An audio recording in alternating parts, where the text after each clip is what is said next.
Let us see how to overload increment, decrement and stream insertion extraction operators in C++. Recall that increment and decrement operators come in pre and post form. Let us see an example. Suppose we have a statement z2 equal to plus plus z1. This form is called a pre-increment because the value of z1 is incremented by 1, then the new value will be assigned to z2. Whereas the second line z equal to z1 plus plus, this is called post increment. Here the old value of z1 is assigned to z2, then z1 is incremented by 1. You can overload these pre and post increment operators using operator function. The pre increment operation takes no parameter, whereas the post increment form of overloading needs an integer argument, and here this integer argument saves to distinguish the post increment form from the pre increment form, and this parameter is not used. The prefix versions of these increment decrement operators are overloaded the same way as other prefix unary operators. Let us assume that you have an object called d1 and we want to perform plus plus on d1, and this is similar to calling d1 dot operator plus plus of.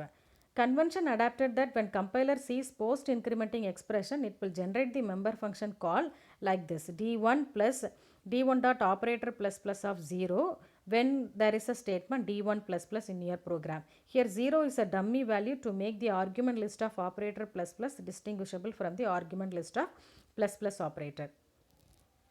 And let us see how to overload pre-increment or pre-decrement operators using member function and non-member function. If you want to have a member function, let us assume that we have a date object d1 and the declaration should be of this format. Return type is date ampersand operator plus plus of, and you can have a statement like this: plus plus d1, this will call this function. Whereas in the non-member function prototype takes this format: friend is the keyword and date ampersand is the return type, operator plus plus on the object to be incremented is passed as an argument. So when you have plus plus d1, this will call operator plus plus of d1. And the post increment and decrement operator with member function will take this format. Here date is the return type, operator plus plus of integer because it is a post increment version.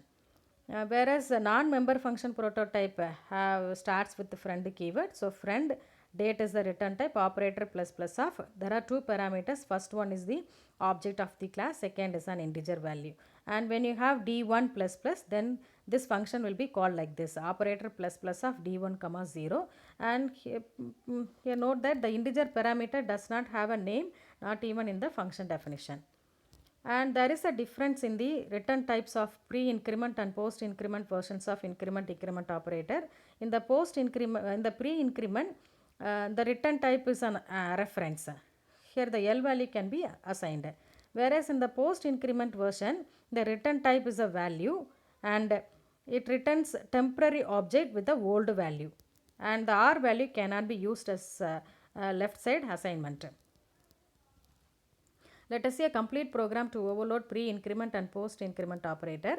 Here we have a class called integer with member variable value, and we have a constructor function, and this is the declaration of a pre-increment overloading, and this declaration says overloading of pre-increment version. And the get value function, this is for returning the value. And the declaration, in the pre-increment implementation, the value of the current object is incremented by 1, and this object is returned from the function. In the pre-increment form, we create another object using copy constructed from the current object. So it is called as a old object. Next, the current object value is incremented by 1, and this old object is returned from the function. And in the main function, we create object of this integer class by passing 10 as value, and we call this increment version, post increment version here, and the pre increment version of the function here.